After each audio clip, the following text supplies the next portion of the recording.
Let me tell you about how to start investing in the stock and shares in the UK. If you have been thinking about buying shares of some company and you don't know how to go about it, let's talk about it. And you can follow me for more videos where after this one because I'm going to go into more detail in other video. So the first thing that you need to understand is that you are putting money into companies or funds.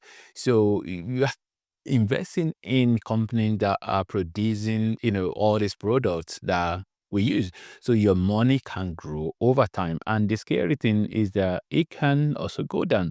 But you have to think about it in terms of long term. And that's when you think about it in terms of long term, you don't really need to be scared about, let's say, for example, something happened to Amazon this year and their share go down. It doesn't mean that it's down permanently. So it might go up next year, and then over maybe 5 years or even more, it can go up. So, well, that's the what the record says. So, yeah, so it could, but you have to understand that it can go down as well. But don't get too much emotional about the fact that okay, we got about you're thinking about it in the long term. So you're not gambling, you are not trading daily. This is not forex. It's not like opening one something every day and you have to do something. No, you don't need to do anything. You buy the share. Let's say for example, you want to invest into Apple or Microsoft, and then you buy the share.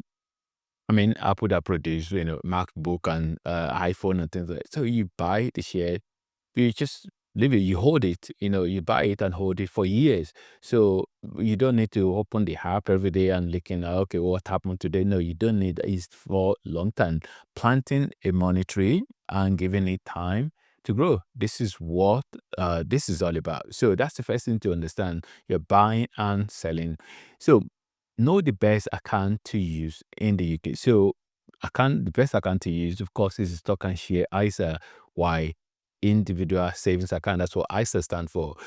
The reason why ISA is the best is because government has designed it that way. So it's legally binded that, any money you invest, any, stock and share that you buy there, any investment over time when it go up, if you want to get your money out, you're not paying any tax. You can withdraw, you're not paying any tax. So, and you may be thinking, yeah, if I'm investing like maybe 10, 10 pounds or but or £100 or something like that, what's the point?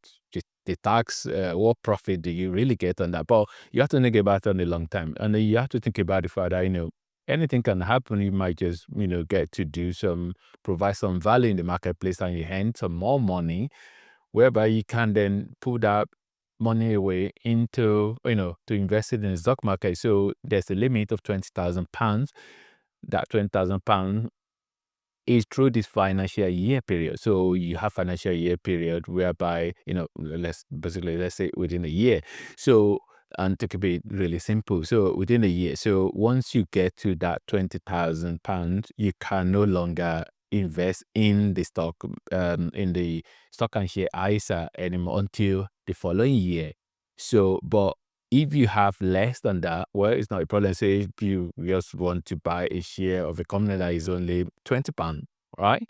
So because £20,000 is the limit, it doesn't mean that you cannot invest anything. You can invest anything less than that, but you cannot invest anything more than that for the calendar year period.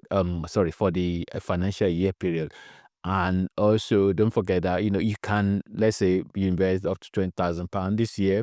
Next financial year, you can invest up to 20. So the money can just grow till whatever, how much, 100,000, 200, 500,000. So it can, so it's just that you can't do more than 20,000 in a year in the financial year period. And then you have to think about as well that, you don't really have to have a lot of money to start. You can start with 50. Actually, I want to, and that's a video you should look up to. I want to demonstrate, how to invest £100. So, it doesn't have to be a lot of money. It's people working monthly and getting salary, or I to get salary every month. So, you can just put maybe £50 or £100 at the end of the month. So, and this is all about the future. Okay, so no tax is applicable, and then also what is important to understand that as a UK resident, you can any UK resident, any UK tax resident can invest in stock and share or can open stock and share. So you may thinking, okay, I'm an immigrant, I'm on work visa. Yes, you can do it because it's a saving account. It's not like you are the way you have been. There's like no recourse to public fund that is is restriction on many work visa that is only applicable to like benefit and things like that. This is saving. So don't forget you are putting your money in there. So you're not collecting money from the government, even though you're getting some tax incentive, but you are they are not adding money to you. You are putting your own cash in there to buy some shares. So you are not, it's not really a problem. So and now we're talking about so choose a simple investment hub. So there are a lot of them, Trading 212, Vanguard, AK Bell, Groups Lansdane. There are quite a lot of them. So, but you just have to choose one. Trading 212 is really very simple, user friendly, have a good mobile app. So and no monthly fee, it's free. So like no monthly fee that you have to for maintenance of the app or anything like that. So allow stock and share. So there are funds as well, ETFs and things. So which I'm going to be explaining in further video. So there are other apps as well. And for trading to want to, for example, you don't go near things like Forex and CFD. Just only keep it simple to stock and share and ETF index fund. Yeah. So that's all. Don't go. Forex and things can be very very dangerous. Okay. So and then, of course, if you open trading 212, for example, if that's the one, again, it doesn't have to be the one that you choose. You can choose any, as long as they have stock and share HISA, that's the most important. So, any platform. And then, of course, it has to be a platform that is regulated by, FCA, Financial Conduct Authority in the UK. So, it has to be that is really very important. It has to be a company that is registered. So if it's not regulated, don't go near it. If it's not regulated, don't go near it. Okay. Yeah. So let's say 3212 is one you want to open. It's the same thing that is applicable. So you need your passport or BRP or whatever evidence of your legal standing in the UK. You need your UK, of course, address. You need your national insurance and then you need your bank account because your bank account is where you get money into the account. So when you are opening, you open stock and share ISA. You're not opening investment account, general investment account, except if you go over if you go gone to the limit of £20,000 in a year, in a financial year, that's when you can then open a general investment account. You can do that. So CFD, no, though that's almost like gambling. Avoid that. CFD at all costs. You're only beginner. It's only people that have experience and know what they're doing that do that. Don't do that. Avoid it completely. Avoid CFD completely. Right? Um, and then add money to your account. So then you would need to, the next step would be to add money to your account. So you add money, you link your UK bank account or pay through card or something, whatever it means to pay in just the way you would do normal paying to something online. So you pay, and this is legal. So it's registered with Financial Conduct Authority.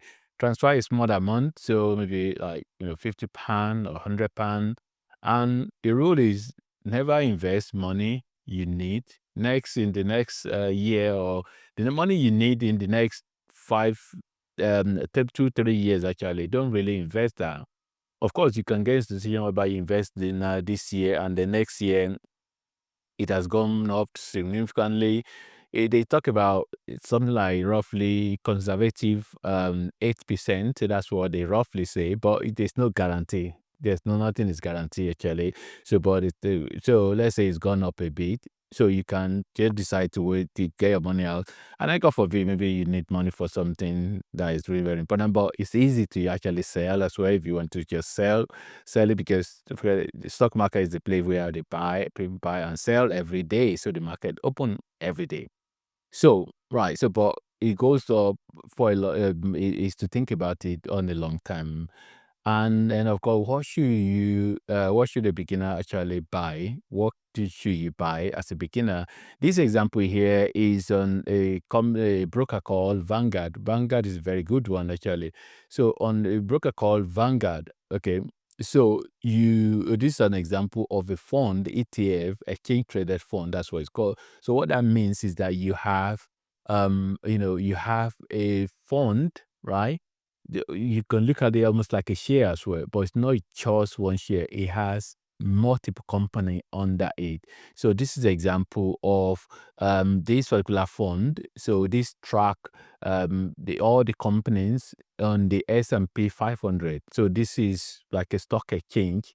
Like for example, when maybe uh, London Stock Exchange or something like that. So this is like a stock exchange as well. So these are 500 of the biggest company, majority of them related to tech. So you now have, the all these companies. This is not all of them. They are about 506 actually of different companies that are under this particular fund. So these are the top 10 or top whatever number this is. So and that's safe. So because you are not going to buy a share of one particular company and that company, something happened to them, and then their stock will really crash or go really below reasonable value. So that's why you want to use as this example. So do not pick individual company yet as a beginner. So what you should do is to go index fund or ETF. So what this means is that many company at once, lower risk than single stock, right? Less stress as well. So because you're only looking at all these companies, none all of them cannot just go bust at the same time. So and beginner friendly. So this is a beginner friendly one. S&P 500 ETF, yeah. So US top companies, FTSE All World ETF global companies, yeah. FTSE 100. So these are the 100 top of the biggest companies that have the highest value in the stock market in the UK. So you can invest in that. So knowing that that over time, except if the UK economy completely crashed out. So, but fortunately not going to happen. So because, it can happen.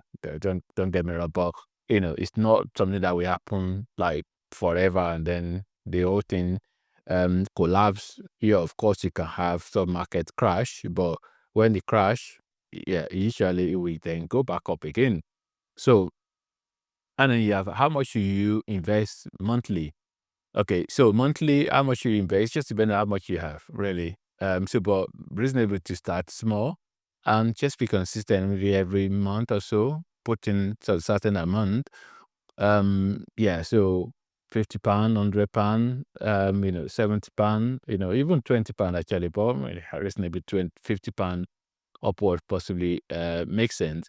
So you could set automatic investing if possible, but you don't have to do that. But you can do that if you want. Consistent is more important than the amount. The amount doesn't really matter. But if you are consistently putting in money, it can then grow over time. What to expect? What to expect emotionally? So this is the where it get tricky. So because the market go up, and then it could go down as well. Go up sometime, go down. So, and think about 5 years minimum. 5 years, 10 years, 20 years, even, especially depending on your age. Yeah. So if I am for me, my age, I'll be looking at maybe 10 years or something. But somebody that is just maybe starting their career, like if I am to in how many few years now, we be talking to my son about it. Well, actually talking to him about it now. So, but let's say when he's just finished uni and then starting work, he can be thinking about 20 years, right? So, but for me, that 20 years, well, I can still think 20 years, but possibly, yeah, depending on your age, that's what I'm talking about. This is it's normal that the market you can go up and down. So do not panic to sell. Don't check it daily. It's not something that you have to be checking it daily. Don't check it daily. Don't react to news headline when there's a news and then you go and panic and say quickly I need to go and sell. No, not really. Don't do that. Don't react to news, daily news. Common beginner mistake is, day trading. Don't do day trading. I tell you, do not do it. I know the reason why I'm saying that. Right. So no, don't try to get rich really very fast. You see, don't copy social media tips and somebody saying, okay, you can quickly buy this. Well, of course, you can argue that, okay, I will be doing video. I'm not, this is not financial advice. I'm not a financial advice or anything like that. So, but, of course, I'm not going to say things that will put you into risk, really. So, but you have to be careful in terms of, like, social media actually, or what you follow. So using CMD, don't use CFD account. No, yeah. So don't you invest the money that you're supposed to use to pay your bill. No, that's not what the investment is for. No, don't use the money that you're supposed to use to pay your bill, and then you are be then being chased because you haven't paid your bill. Don't do that. Don't use that. So you have to just make sure all your bills are up to date. So if this is extra money, maybe some money that is just extra, that you have, instead of just putting it in, hiding it inside your cupboard, or hiding it in a saving account that doesn't really pay anything. So which inflation is going to kill the money. Yeah. So, and then, of course, is in summary, really. So, is to open a stock and share ISA using a beginner friendly app. It could be Vanguard, it could be Trading 212, investing broad in ETFs. Start small, invest monthly, leave it alone. It can increase gradually. Leave it alone. Don't touch it. So, final thought: do not you don't need to do it to invest in stock and share. You don't need to be rich. You don't need to be British. You can be, as long as you are legally here and you are tax resident. So meaning that you work and then you pay tax, you have national insurance and things like that. You don't have to be young. You can still start. After all, I started before and made some mistake along the line, and got just sold all the shares I have in there. And then if I had left them, they would have really grown a lot now. They realize that, okay, this is what I should do. So, starting again. And yeah, so I'm not, well, I'm young, but what I'm saying is I'm not like 20 or something like that. So you don't need to understand everything. So you learn along the line. Yeah. So if you have any question, of course, leave in the comment box below, and then follow me for more video like this. And thanks for watching, and God bless.